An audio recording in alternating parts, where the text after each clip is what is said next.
Salmo number 62. Pagsalig sa pag-apin sa Diyos.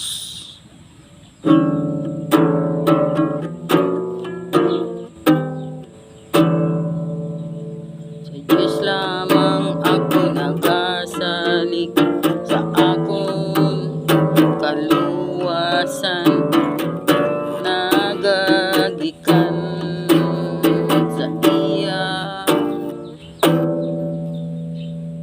Siya lamang ang akong mga ngapin, kagman luluwas.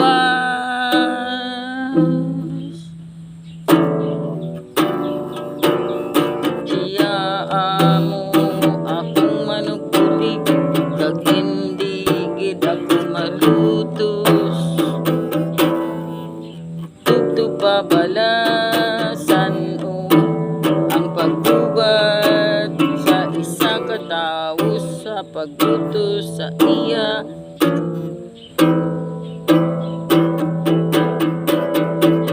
Kaangay siya sang padir, o kun guba nga kudal, ang inyo lamang luyag. Amo ang pagpukan sa iya gahom. Nagakalipay kamo sa kabutigan, ang ginahambal ninyo.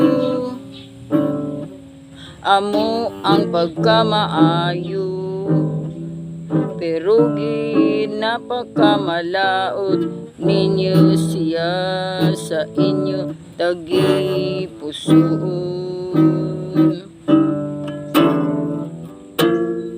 Sa Diyos lamang ako nagasalig, sa iya ako nagalaom. Siya lamang ang akong mga ngapin, kag manluluwas. Siya lamang ang akong manubulig, kag hindi gid ako malutos.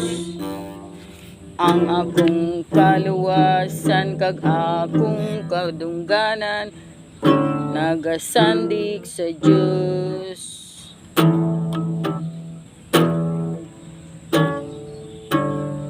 Siya ang akong magusog nga mga ngapin, siya ang akong palanaguan. Mga tao ko magsalig kamo sa Diyos, sa tanan nga tion.